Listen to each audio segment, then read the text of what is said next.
Hay preguntas que todos nos hacemos y son inherentes al ser humano. Si hablamos de comida, ¿te gusta algo dulce o algo salado? Si hablamos de colores, ¿sos más del rojo o más del azul? Y si ya vamos a actores, ¿te gustas más Arnold Schwarzenegger o preferís Sylvester Stallone? Pero dentro del fandom de JoJo hay una pregunta aún más común. ¿Cuál es el mejor JoJo? La serie no es corta y protagonistas no le faltan. Hay de todo tipo para elegir. ¿Te gustan hombres altos musculosos? Perfecto. ¿Te gustan personajes graciosísimos? Joya. E incluso para ese pequeñísimo grupo del fandom que le gustan las mujeres, también hay para vos. Pero bueno, déjame desvelarte cuál me parece que es el mejor JoJo hasta ahora. Ojo, solo voy a tener en cuenta los animados porque si no, ya les digo, Johnny y Josuke ganan por afano. Y que solo voy a contar su desempeño en su parte, porque Joseph viejo, por ejemplo, no va a contar. Pequeño aviso parroquial, que la próxima semana voy a hacer un preguntas y respuestas, para el que quiera que me deje su pregunta de cualquier tema abajo en los comentarios. Sigamos con el video.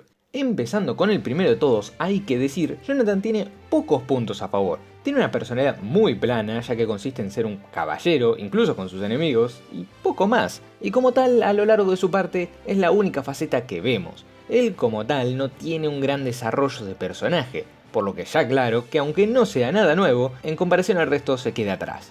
Aún así, esto no quiere decir que sea un personaje pobre e inquerible, tranquilos, no se llama húngaro. Viendo en retrospectiva, Jonathan funciona muy bien. Su rivalidad con Dio, una de las peores personas posibles, aún así lo hizo mejorar de ser un niño mimado a un verdadero caballero. La historia de todo este linaje empieza con una gran persona, sumamente noble y bondadosa, y a partir de ahí todos sus descendientes cargan con una parte de esa caballerosidad. Todos tienen personalidades muy diferentes, pero aún así siempre buscan luchar por el bien. Es el abuelo agradable de todos los protagonistas que le siguen, por lo que, a pesar de su simpleza, es igual de apreciable. Voy a ser sincero desde un inicio, Joseph es mi JoJo favorito, pero esto no quiere decir que sea el mejor. Este hijo de puta es lo más carismático que hay. Su personalidad tan altanera y estúpida da paso a muchísimos chistes, como el... o si no... Además, es el perfecto protagonista que le sigue a Jonathan. Si en él vemos a un caballero educado y noble, Joseph nos muestra algo totalmente diferente. Un chico que le importa poco su orgullo cuando va a perder, alguien que le encanta reírse de sus enemigos cuando les está por ganar, y una persona cero caballerosa con las mujeres. Y esto se complementa con su estilo de combate, siendo tan improvisado y errático. Literalmente se sacó un arma del culo que nunca volvió a usar. Pero aún así, esto no quiere decir que no tenga buenos momentos, donde se pone más serio, como la muerte de Caesar o respetando a Wamuu luego de su pelea. Aún así, Joseph no es un gran personaje, este peca de los mismos errores de su abuelo, es decir, su simpleza. Araki tiene un increíble talento para caracterizar a sus personajes y Joseph es la mayor demostración de eso, pero al menos hasta este punto se notaba que no era capaz de darle una mayor profundidad al personaje más allá de uno o dos momentos particulares. Yotaro me parece que tiene uno de los casos más particulares de JoJo's. Si no contásemos únicamente su respectiva parte, el ganador sería él, porque a lo largo de sus pequeñas apariciones en otras partes nos permite ver nuevas facetas del personaje, siendo su rol como padre en la sexta parte el más interesante, pero desgraciadamente esto no lo voy a contar. En la parte 3, Yotaro se la pasaba siendo el estereotipo de delincuente juvenil. No solo lo podíamos ver en su diseño, por parte de su atuendo escolar completamente negro, sino a través de su personalidad. Él durante la mayor parte de la serie actúa de manera callada, fría y calculadora, tratando a otros de manera muy ruda, llegando incluso a insultar a su madre. Básicamente, un hijo de puta. Pero lo interesante del personaje y lo que demuestra de a poco la evolución de Araki como escritor es que Yotaro es más que eso. Él superficialmente es así, callado y poco empático, pero verdaderamente podemos ver a través de sus pequeñas acciones o comentarios cómo él quiere a sus amigos. Por ejemplo, el odio que le tenía a Dio por causarle tanto daño a los Crusaders, o el simple hecho de involucrarse en la aventura de llegar a Egipto, todo para salvar a su madre. Ese contraste entre el bravucón que parece ser y el chico de buen corazón que es por dentro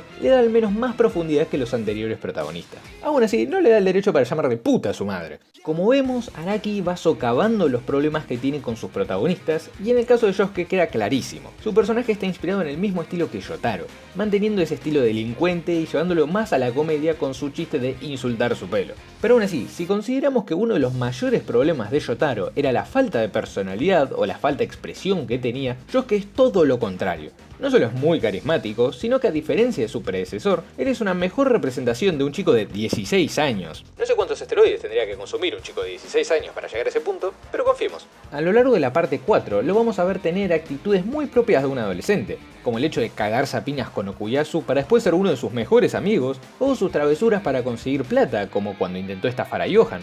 Otro factor que le suma mucho es la manera en la que rompe con el esquema que veníamos viendo. Hasta ahora los anteriores protas tenían objetivos nobles y tenían que aventurarse por el mundo, pero Yosuke únicamente es un pibe que quiere juntarse con sus amigos, jugar a videojuegos y poco más. Además, su inicio resulta muy interesante el hecho de que él haya sido fruto de un amorío de Joseph. Aún así, esto hace que para muchos sea uno de los yoyos más aburridos, ya que son los villanos recurrentes los que fuerzan a la trama a avanzar, mientras que Yosuke simplemente es uno de los personajes involucrados.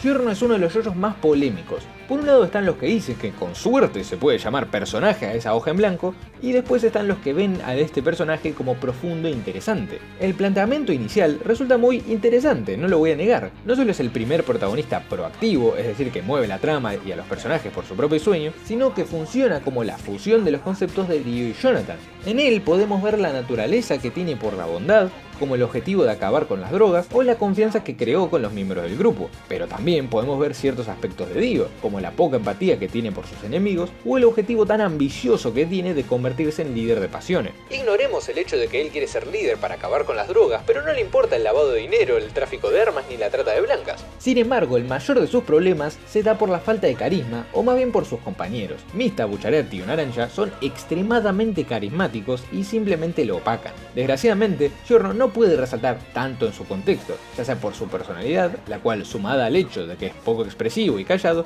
lo deja aún peor, hasta el propio desarrollo. Como tal, él no es un personaje que tiene un cambio en su ideología o su manera de actuar de manera abrupta, aunque tampoco se plantea de esa manera. Irónicamente, no heredó el carisma de su padre, no pregunten a cuál. Jolene, hasta el día de hoy, es el último yoyo animado, y al ser la última protagonista antes del reinicio, es lógico que ella deba ser el culmen de todos los anteriores yoyos. Al ser la hija de Yotaro, ella no solo tiene una conexión sanguínea con él, sino que este mismo se puede ver incluso en su historia. Ella empieza siendo una niña inmadura, con clarísimos problemas de afecto paternal, y la cual se ve forzada a actuar de manera ruda, hasta incluso violenta con otras personas, luego de haber acabado en prisión. Curiosamente, así empieza la travesía de Yotaro. Pero la historia toma un verdadero rumbo cuando su padre intenta salvarla, pero en el proceso queda en un estado cercano a la muerte. Y ella, pudiendo ignorar ese hecho y abandonar a ese padre que nunca se preocupó por ella, decide empezar su aventura de la misma manera que él, para salvar a su padre. No solo su historia logra ser atrapante e interesante, sino que también se complementa con una personalidad fuerte, combinando rasgos de un adolescente, sin figura paterna, con el de una mujer fuerte que afronta sus problemas. Aún así, hay varias personas que no la consideran que está a la altura del resto de protagonistas, ya que a diferencia del resto, ella no tiene tantas victorias. Esto quiere decir que a lo largo de su parte, ella tiene muchas derrotas y muy graves, siendo la más importante la muerte de Yotaro o la victoria de Pucci. Mientras que los demás lograron demostrar de qué estaban hechos y cumplieron sus sueños, sin importar el enemigo que tuviesen enfrente, ella terminó causándole mucho daño a sus seres queridos para nada.